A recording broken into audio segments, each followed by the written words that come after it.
Sigaw ng bayan, China ang bully sa West Philippine Sea, hindi ang Pilipinas. Ipinamalas ng iba't ibang makabayang grupo ang kanilang mariing suporta sa pagtatanggol sa bansa sa West Philippine Sea Wall of Painting ngayong Sabado, October 19, 2025 sa La Loma, Quezon City. Ang proyekto na may temang Kulayan ng Karapatan Kabataan para sa West Philippine Sea ay pinangunahan ng National Youth Commission o NYC sa pamumuno ni Chairperson Joseph Francisco Jeff Ortega, Bless Movement na pinangunahan ni Herbert Antonio Martinez. Ito po ay dapat po nating bigyan ng atensyon dahil ito po ay nalalapit po na malaking problema kung hindi po natin ito bibigyan ng halaga. Itong mga nangyayari po sa West Philippine Sea. Pakita po natin ang ating pong karapatan na dapat pong atin.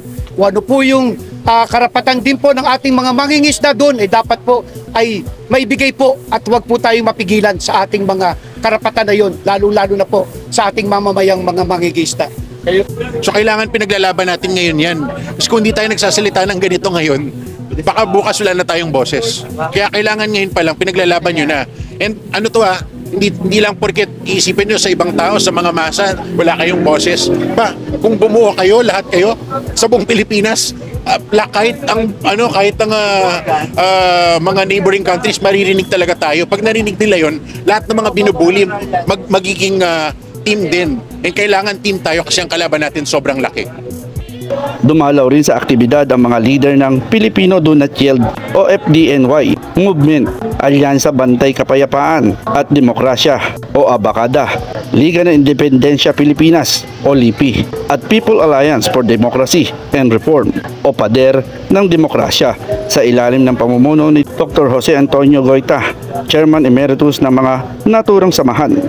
Ayon kay Giselle Albaño, tagapagsalita ng FDNY Movement, layunin ng proyekto na pukawin ang kamalayan ng mga Pilipino, lalo na ng kabataan, hingil sa kahalagahan ng pagtatanggol sa karapatan ng bansa sa West Philippine Sea. Ang proyekto ng NYC Bless Movement ay paraan upang itaas ang kamulatan ng mga mamamayan sa isyu ng West Philippine Sea upang ipakita ang pagkakaisa laban sa pangbubuli at pangaharas ng China sa ating mga mangingisda, ayon kay Albaño.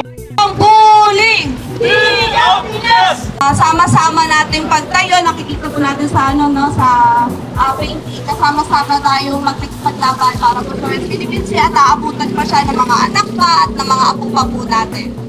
Giit ng grupo, dapat ipagpatuloy ng pamahalaan at mamamayang Pilipino ang paglalantad ng mga agresibong aksyon at maling impormasyon ng China kaugnay ng pag-aangkin nito sa West Philippine Sea. Dapat ipagpatuloy ng Pilipinas ang pagsisiwalat sa mga mapang-abusong hakbang ng China laban sa mga sasakyang pandagat at mangingisdang Pilipino. Sa huli, muling ipinahayag ng mga grupo ang kanilang panawagan.